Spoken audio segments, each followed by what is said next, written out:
우선 여드름 관리에서 제일 중요한 건 저는 모공이 막히게 되면 피지가 안쪽에 쌓이기 때문에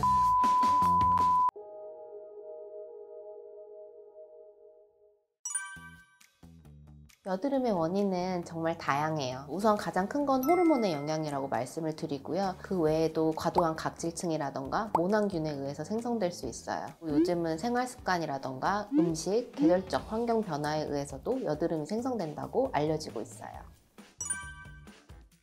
우선 가장 간단하게는 면포성 여드름이라고 할 수 있고요. 면포성 여드름에는 이제 개방성 여드름과 폐쇄성 면포성 여드름이 있는데, 가장 간단하게 알맹이 피지가 있고 각질층이 덮고 있냐 열고 있냐의 차이인 것 같아요. 그 다음에 이제 우리가 각질층이 더 올라오게 되면 안쪽으로 해서 어떻게 보면 피지가 좀 고이고 염증 인자들이 오게 되는데, 그걸 이제 우리가 화농성 여드름이라고 하고요. 화농성 여드름이 조금 더 이제 심해지게 되면 모낭 사이사이로 피부가 염증화되면서 하나로 이렇게 응괴가 되는 여드름이 생겨요. 그게 이제 여드름의 끝이라고 하는 응괴성 여드름이라고 말씀드릴 수 있어요.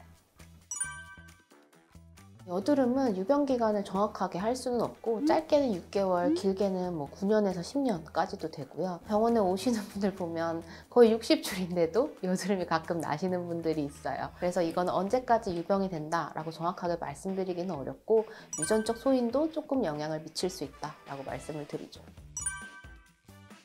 보통은 여름철에 땀이 많이 나서 여드름이 많이 난다 생각하시는데, 막상 내원하시는 고객분들을 보면 이제 겨울철에 여드름이 악화되시는 경우가 더 많아요. 보통 여드름을 갖고 계신 분들이 나는 유분감을 많이 가지면 안 되고 건조하게 좀 생활해야 된다라고 생각을 하시는데, 겨울철에는 이런 건조감이 좀 극대화되면서 각질층이 좀 많이 쌓이게 되고, 이것 때문에 오히려 피지 배출이 잘 되지 않아서 여드름이 악화되시는 경향이 있으세요. 우선 여드름 관리에서 제일 중요한 건 저는 세안이라고 말씀드리거든요. 우리가 먼지라던가 일단 미세물질 이런 거에 의해서 모공이 막히게 되면 피지가 안쪽에 쌓이기 때문에 화농성 여드름으로 진행될 가능성이 높아서, 집에서는 항상 세안을 좀 꼼꼼하게 해주시는 게 좋고, 더 여드름이 날까봐 보습 관리를 안 해주시는 분들이 상당히 많아요. 각질층 자체도 여드름을 악화시킬 수 있기 때문에 우리가 충분한 보습으로 과도하게 쌓이지 않게 해주는 것이 중요할 것 같아요. 흔히들 이제 오일 클렌저로 피지를 녹여야 된다라고 많이 해주시는데, 잘 사용하시면 저는 오일 클렌저도 상당히 좋다고는 말씀드리거든요. 근데 오일 클렌저를 사용하셨을 때 오히려 그런 오일의 잔여물들이 나와서 피지를 조금 악화시키는 경향도 있어요. 최근에는 저는 젤 클렌저나 폼 클렌저 같이 사용하시는 거 많이 추천드리고 있고요. 클렌저의 타입으로는 약산성 클렌저가 피부에 자극감이 가장 덜하기 때문에 그쪽으로 사용해 보셔도 좋을 것 같아요.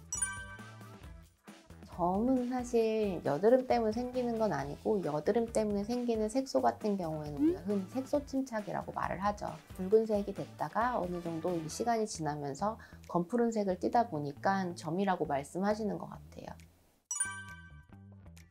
저는 우선 집에서 따는 거는 절대 추천드리지 않아요. 면봉이든 압출기든 일단 병원에 오시는 분들 너무 안 좋은 케이스를 많이 봐서 추천드리지는 않고요. 그냥 면포성 여드름 중에 개방성 면포라고 있어요. 이렇게 우리가 딱 봐도 알맹이가 보이는 것들, 그런 것들은 압출기를 사용하면 좀 더 편리하게 하실 수는 있고, 굳이 압출기가 아니더라도 집에 면봉 있으시면 그런 걸로도 압출이 충분히 가능하세요. 짜면 안 된다, 된다, 이거는 사실 어느 정도 전문가의 시선이 좀 들어가야 된다고 생각하고, 이게 집에서 짜지 말라고 말씀드리는 이유는, 내가 뭔가 집에서 짜면 이게 좀 덜 아프고 또 나올 것 같은 뭔가 기시감이 들어요.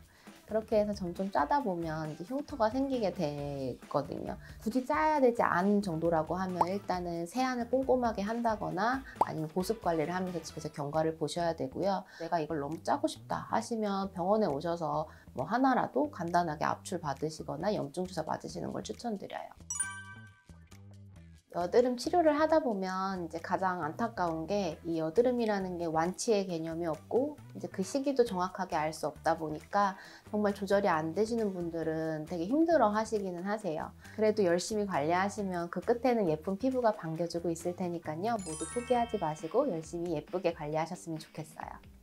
더 궁금한 점 있으시면 댓글 남겨주세요.